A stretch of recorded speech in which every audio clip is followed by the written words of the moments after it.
Hello students, welcome to the Gyan आश्रम।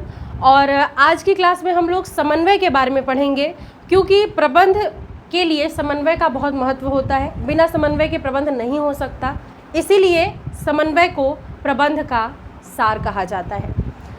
सार क्यों कहा जाता है? इसका कारण ये होता है कि प्रबंध करने के लिए जितने भी संसाधनों की आवश्यकता होती है, ठीक है, जितने भी कार्य हो रहे होते हैं, अलग अलग तरह के कार्य आपने पढ़े हैं प्रबंध के, ठीक है, इन सभी को पूरा करने के लिए जितने भी संसाधन प्रयोग किए जाते हैं, चाहे वो कोई वस्तु हो, ठीक है, चाहे कोई मानवीय संसाधन की बात की जाए, इन सारे चीज़ों के बीच समन्वय करना, यानी कि ये सारी चीज़ें बिल्कुल सही तरह से हो, उद्देश्य को पूरा करने के लिए एक सही तरीके से मिले, ठीक है, और मिल करके जो है कि काम हो, इसमें यहाँ पर बहुत ज़रूरी होता है प्रबंध में। इसीलिए समन्वय को प्रबंध का सार कहते हैं, ठीक है। तो अभी तो ये हमने नॉर्मली ऐसे ही समझ लिया।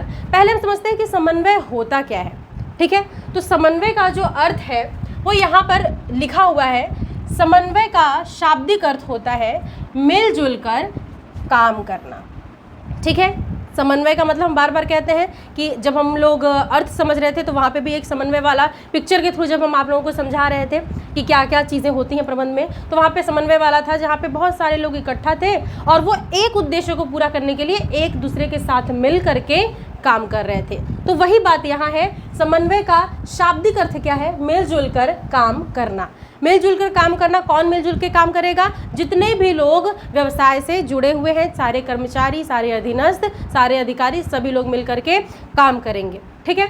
अच्छा, आगे क्या कहा गया? अर्थात एक संस्था की समस्त क्रियाओं में, ठीक है, अब यहाँ समझिएगा, संस्था में जो भी कार्य हो रहा है, ठीक, हमने सीधा सीधा क्या बोला कि जितने भी संसाधन हैं उनका सही तरीके से प्रयोग होना, है ना, जितना उचित है उद्देश्य को पूरा करने के लिए, जितने की आवश्यकता है, वही बात यहाँ पर कहा जा रहा है कि संस्था की समस्त क्रियाओं में तालमेल, यानी संस्था में जो भी हो रहा है, चाहे प्रोडक्शन का काम है, चाहे वित्त व्यवस्था का काम है, चाहे अलग अलग विभागों में जितने भी तरह के काम हो रहे हैं, सब कुछ, यहाँ तक कि विपणन वगैरह सब कुछ, जितने भी काम संस्था में हो रहे हैं, उन सारे क्रियाओं में तालमेल करना ही समन्वय कहलाता है। तालमेल करना मतलब एक दूसरे के जैसे मिल के रहे, यानी किसी भी क्रिया का दूसरी क्रिया पर बुरा प्रभाव न पड़े, क्योंकि अगर इनमें तालमेल नहीं रहेगा, अगर ये एक दूसरे के लिए बुरे साबित होंगे, एक दूसरे क्रियाओं पे ये गलत प्रभाव डालेंगे, तो उससे नुकसान किसका होगा? उस संस्था का होगा, है ना, क्योंकि उद्देश्य की पूर्ति में बाधाएं आएंगी। तो इसीलिए यहाँ पर कहा गया कि समन्वय क्या है? मिलजुल करके काम करना है, जिसमें एक संस्था की सभी क्रियाओं में तालमेल बैठाया जाता है। इसे ही हम क्या कहते हैं? समन्वय कहते हैं, ठीक है। यानी समन्वय का मतलब कि एक दूसरे के साथ मिल करके काम करना, ठीक, जिसे हम कोऑर्डिनेशन कहते हैं, है ना। चलिए आगे बढ़ते हैं। अब यहाँ पर परिभाषा के रूप में समझ लेते हैं। कुंज एवं ओ'डोनिल लगभग प्रबंध की अधिकतर परिभाषाएं इनकी मुझे सही लगती हैं, तो यहाँ पर हमने इनका एक परिभाषा लिया है। कुंज एवं ओ'डोनिल के अनुसार समन्वय समूह लक्ष्यों की प्राप्ति, ठीक है, समन्वय समूह लक्ष्यों की प्राप्ति हेतु व्यक्तिगत प्रयत्नों में, ठीक है। अब यहाँ हम समझेंगे समूह लक्ष्यों की प्राप्ति मतलब क्या? प्रबंध क्या है? दो या दो से अधिक व्यक्ति एक साथ मिलकर के काम करते हैं, है ना। तो समूह लक्ष्य यानी कि जितने भी लोग हैं उस समूह में, उन सबका एक ही गोल होगा, है ना। अगर वो सारे लोग अपना अलग अलग गोल रखें, अपना अलग अलग उद्देश्य रखें, तो वो फिर वहाँ पर समन्वय के साथ काम कर ही नहीं पाएंगे और संस्था का भी बंड बच जाएगा, उद्देश्य तो कभी पूरा होगा ही नहीं। इसलिए यहाँ पर क्या कहा गया कि समन्वय समूह लक्ष्यों की प्राप्ति हेतु, यानी उन सभी का एक ही लक्ष्य होगा जो व्यवसाय का लक्ष्य होगा, है ना, जो व्यवसाय का उद्देश्य होगा, ठीक, उस लक्ष्य की प्राप्ति हेतु व्यक्तिगत प्रयत्न, ठीक है। लक्ष्य एक ही है लेकिन प्रयत्न व्यक्तिगत, यानी उन सारे लोगों का है, जितने लोग वहाँ पर जुड़े हुए हैं वो सारे लोग उसी एक लक्ष्य को पूरा करने के लिए एकजुट होंगे। इसलिए यहाँ क्या कहा? समूह लक्ष्यों की प्राप्ति हेतु व्यक्तिगत प्रयत्नों में सामंजस्य स्थापित करना। सामंजस्य यहाँ थोड़ा शुद्ध शब्द है, शुद्ध हिंदी वाला। सामंजस्य मतलब एक दूसरे के साथ तालमेल बैठा करके, ठीक है। तो व्यक्तिगत प्रयत्न, क्योंकि बहुत सारे लोग हैं, इनकी प्रयत्न, इनकी कोशिशें, इनके द्वारा किया गया काम, उसमें सामंजस्य स्थापित करने के लिए प्रबंध का सार है। देखिए यहाँ पर भी बोल दिया गया कि सामंजस्य स्थापित करने के लिए प्रबंध का सार है कौन? समन्वय। बिना समन्वय के अगर आप प्रबंध करना चाहे भी तो भी नहीं कर पाएंगे। क्यों? क्योंकि आपने सारे संसाधन इकट्ठा कर लिए, आपने सारा विभाग वगैरह बांट दिया, लेकिन अगर आपस में तालमेल ही नहीं है, कोऑर्डिनेशन ही नहीं है, काम ही नहीं हो रहा है फिर मिल करके, तो कैसे आप वहाँ पर उद्देश्य की पूर्ति कर पाएंगे, है ना। तो इसीलिए यहाँ पर समन्वय को किसका सार कहा गया है? प्रबंध का सार कहा गया है। अगर समन्वय नहीं रहेगा इसका मतलब प्रबंध बहुत बेकार होगा, होगा ही नहीं, चाहे आप कितने ही संसाधन इकट्ठे क्यों ना कर ले, चाहे आप कितना ही दिमाग क्यों ना लगा ले। ठीक है, तो इसीलिए समन्वय क्या है? प्रबंध का सार है। एक बार फिर से कुंज का ये हम लोग परिभाषा देख लेते हैं। इन्होंने क्या कहा? समन्वय समूह लक्ष्यों की प्राप्ति के लिए व्यक्तिगत प्रयत्न यानी जितने भी लोग इकट्ठे हैं उनकी कोशिशों में, उनके काम में सामंजस्य यानी एक रूपता स्थापित करने के लिए प्रबंध का सार है। ठीक है, हेनरी फ्योल भी काफ़ी अच्छा परिभाषा देते हैं, इनका भी देख लेते हैं। किसी संस्था के कार्य संचालन को, ठीक है, किसी संस्था के कार्य संचालन मतलब काम कैसे होगा, ठीक, कार्य संचालन को सुविधाजनक एवं सफल बनाने के लिए। अच्छा, सुविधाजनक शब्द यहाँ पर क्यों प्रयोग किया इन्होंने? सुविधाजनक मतलब आसानी से हो जाए। अब देखिए, आप खुद सोचिएगा कि कोई एक काम करना है, उसमें बहुत सारे लोग जब इकट्ठा हो जाते हैं, नॉर्मली अगर आप किसी पार्टी में कुछ खाना पीना बनाने का भी सोचते हैं तो वहाँ पे भी अगर आप कोई एक चीज़ बना रहे हैं, मान लीजिए मटर पनीर ही मान लीजिए कहीं बनता है, तो वहाँ पर अगर बहुत सारे लोग इकट्ठा होकर मिल के बना रहे हैं और सबका बुद्धि अलग अलग है, सबकी सोच एक जैसी नहीं है, कोई अपना ज्ञान दे रहा है, कोई ये डाल दो, कोई ये डाल दो, ऐसे में हमेशा वो चीज़ गड़बड़ हो जाता है ना। तो वहाँ पे तो ये होता है कि चलो कोई एक ही बनाए अच्छे से, ठीक। लेकिन यहाँ चूंकि प्रबंध की, व्यवसाय की बात कर रहे हैं, यहाँ पर भी वही सेम चीज़ है कि अगर काम करने में इतने सारे लोग इकट्ठे हैं तो इन सब का अपना अपना दिमाग तो होगा, ठीक। और अपना अपना दिमाग अगर वो लगाएंगे अपने हिसाब से बिना एक रूपता के, ठीक है, बिना सामंजस्य स्थापित किए, तो वहाँ पर प्रबंध का काम जरूर गड़बड़ाएगा। इसीलिए यहाँ पर क्या कहा जा रहा है कि काम को सुविधाजनक बनाना, यानी काम आसानी से सफल हो जाए, यानी काम आसानी से पूरा हो जाए। इसके लिए उसकी समस्त क्रियाओं में क्या करना? सामंजस्य स्थापित करना ही समन्वय है। ठीक है, एक बार फिर से देख लेते हैं। किसी संस्था के कार्य संचालन को, कार्यात्मक ढांचा को, या काम जिस तरह से होगा उसको सुविधाजनक यानी आसान बनाने के लिए, क्योंकि जब सब एक दूसरे की बात समझेंगे, एक दूसरे के साथ मिलकर काम करेंगे, सबका मोटिव एक ही होगा, तो वो काम करना आसान हो जाएगा, है ना, क्योंकि काम बढ़ जाएगा और सब अपना अपना काम बहुत अच्छे तरीके से करेंगे एक दूसरे के साथ मिलकर, तो वो काम आसान हो जाएगा। आसान होगा तो सफल भी होगा, है ना। और इसको सफल बनाने के लिए जितनी भी क्रियाएं हैं उनमें सामंजस्य लाना ही क्या है? समन्वय है। ठीक है, उम्मीद है आप लोगों को समन्वय का अर्थ तो समझ में आ गया होगा और ये क्यों प्रबंध का सार है ये भी आ गया होगा। कभी कभी कम नंबर वाले क्वेश्चंस में ऐसे आता है प्रबंध का, समन्वय प्रबंध का सार है, व्याख्या कीजिए। ठीक है, तो ये चीज़ पता रहेगा तभी आप बहुत अच्छे से वहाँ पे एक्सप्लेन कर पाएंगे। चलिए आगे बढ़ते हैं। अब हम लोग आगे देखिए, यहाँ पर क्या है? समन्वय की प्रकृति एवं विशेषताएं।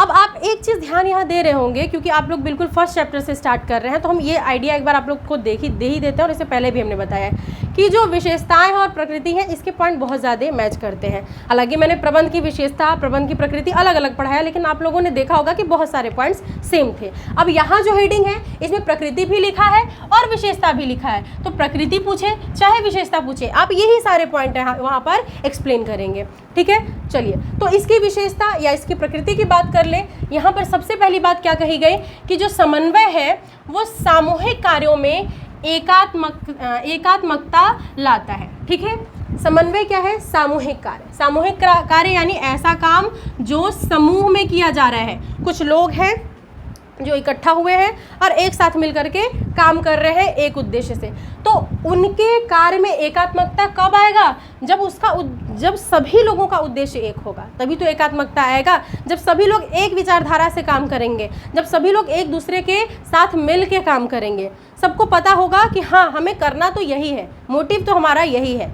ठीक है, भले ही कितने भी लोग हों समूह में। तो जो समन्वय है इसकी सबसे पहली विशेषता यही है कि ये सामूहिक कार्य में एकात्मकता लाने का काम करता है, या आप एक रूपता कह लीजिए या सामंजस्य स्थापित करना कह लीजिए, ये काम समन्वय में होता है। ये इसकी सबसे पहली विशेषता, इसका सबसे पहला लक्षण है कि इसमें क्या होता है? सामूहिक रूप से जो लोग काम कर रहे हैं वो एक साथ मिलकर के काम करते हैं, उनके काम में एक रूपता आती है। ठीक है, उनके काम में एक रूपता आती है, वो एक ही उद्देश्य को पूरा करने के लिए इकट्ठा होते हैं, काम करते हैं। दूसरा यहाँ पर ध्यान दीजिएगा, समन्वय कार्यवाही में एकता लाता है।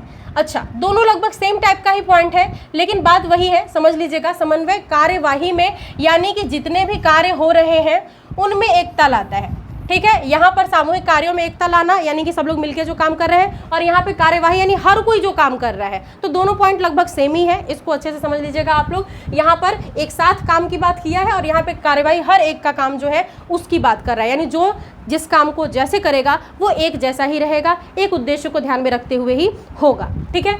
2 पॉइंट हमारा यहाँ क्लियर हो गया। तीसरा आते हैं, समन्वय एक सतत प्रक्रिया है। और ये जो हेडिंग है हमारा, ये जो पॉइंट है हमारा, ये सतत प्रक्रिया वाला लगभग प्रबंध के सारे कार्य में आता है और अभी बार बार रिपीट होगा। आप जितने भी आगे चैप्टर पढ़ेंगे उसमें आपको विशेषता में ये वाला पॉइंट जरूर मिलेगा कि ये एक सतत प्रक्रिया है, ठीक है। खासकर अगर प्रबंध के सारे कार्यों की बात करें तो सतत प्रक्रिया का मतलब क्या होता है? प्रक्रिया का मतलब तो हमने आपको बताया जो स्टेप बाय स्टेप होता है, लेकिन सतत प्रक्रिया का मतलब होता है जो लगातार चलता रहता है, कभी रुकता नहीं है, हमेशा होता रहेगा होता रहेगा होता रहेगा। यही बात यहाँ पर कहा जा रहा है कि जो समन्वय है वो क्या है? सतत प्रक्रिया है, यानी कि व्यवसाय जब तक चलेगा, जब तक प्रबंध होगा, तब तक समन्वय होता रहेगा, कभी रुकेगा नहीं। अगर किसी भी मोमेंट में कोऑर्डिनेशन रुकता है या गड़बड़ाता भी है थोड़ा सा, तो उसका बहुत बुरा प्रभाव प्रबंध पे पड़ता है, व्यवसाय पे पड़ता है, ठीक है। तो इसीलिए समन्वय क्या है? एक सतत प्रक्रिया है। चलिए अब आगे बढ़ते हैं। समन्वय एक व्यापक कार्य है। बिल्कुल व्यापक कार्य क्यों है ये? क्योंकि जो व्यवसाय है, या आप ऐसे समझ लीजिए जो प्रबंध का पूरा ढांचा बनता है वो बहुत विस्तृत होता है ना। अभी तो हमने 3 स्तर में बस समझा था डायग्राम में, लेकिन वो डायग्राम में छोटा लग रहा है आपको। जो ट्रायंगल शेप वाला समझाया था मैंने, टॉप, मिडिल और लो वाला, ठीक, और उसके नीचे फिर एम्प्लॉयज सारे, लेकिन वो जो है वो बहुत बड़ा है, बहुत व्यापक है, बहुत ही विस्तार से उसमें सारी क्रियाएं होती हैं, बहुत सारा विभाग होता है प्रबंध में। जब आप, क्योंकि ढांचा भी हमने आपको जो बना के दिखाया तो छोटा सा ही बना के समझाया था कि आपको आइडिया मिल जाए कि कैसे संरचना बनता है। तो यहाँ पर कहने का मतलब यही है इस पॉइंट में कि समन्वय क्या है? एक व्यापक कार्य है। क्यों? क्योंकि ये बहुत ही व्यापकता से होता है, ठीक। प्रबंध में जितने भी विभाग हैं, हर विभाग में जो भी काम हो रहा है, हर स्तर में जो काम हो रहा है, उन सभी जगह पर समन्वय की बहुत आवश्यकता है। यहाँ तक कि टॉप लेवल जिसमें बहुत सारे एजुकेटेड लोग, बहुत स्किलफुल लोग होते हैं, वहाँ पर भी बहुत ज़्यादा आवश्यकता है, क्योंकि उनमें भी मतभेद हो सकता है। क्योंकि दिमाग में तो आ जाता है ना कि हाँ हम ये चीज़ सही ही बोल रहे हैं, हम ये सही ही सोच रहे हैं, है ना। तो इसके वजह से यहाँ पर ये बात कहा गया कि समन्वय क्या है? एक व्यापक कार्य है, यानी पूरे प्रबंध में समन्वय की आवश्यकता जरूर पड़ता है, ठीक है। हर जगह समन्वय की जरूरत पड़ती है। समन्वय मतलब कोऑर्डिनेशन, कोऑर्डिनेशन वर्ड दिमाग में आते ही आप लोग इसको अच्छे से समझ जाएंगे। आगे अब देखते हैं, समन्वय सभी प्रबंधकों का उत्तरदायित्व होता है। बिल्कुल यहाँ पर ये बात भी कहा गया है, इसको ध्यान दीजिएगा। सभी प्रबंधकों का, यानी जितने भी लोग प्रबंध में काम कर रहे हैं, मतलब जितने भी प्रबंधक हैं, उनकी जिम्मेदारी है समन्वय करना। उत्तरदायित्व मतलब क्या? जिम्मेदारी, ठीक है। उत्तरदायित्व मतलब जिम्मेदारी। अब सबकी जिम्मेदारी ये क्यों है?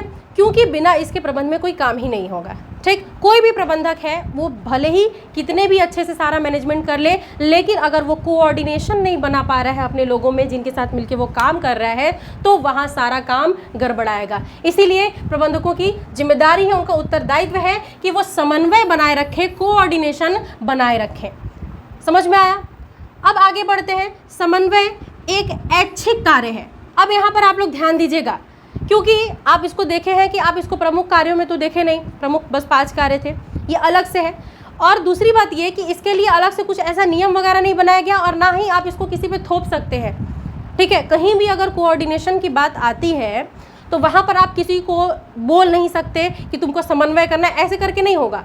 समन्वय होगा कैसे? जब आंतरिक इच्छा होगी किसी की, ठीक है। आप किसी के साथ कोऑर्डिनेट कब कर पाएंगे? जब आपका उससे विचार मिलेगा, जब आप लोग काम एक जैसा करेंगे, आपकी सोच एक जैसी होगी, ठीक है। तो ये क्या है? ये एक ऐच्छिक कार्य है। जो भी कार्य करता होगा वो तभी समन्वय कर पाएगा जब वो चाहे। कोई दबाव में उससे कोऑर्डिनेशन नहीं करा सकता, वो चाह के भी नहीं कर पाएगा, ठीक है। इसलिए समन्वय क्या है? एक ऐच्छिक कार्य है। समझ में आया?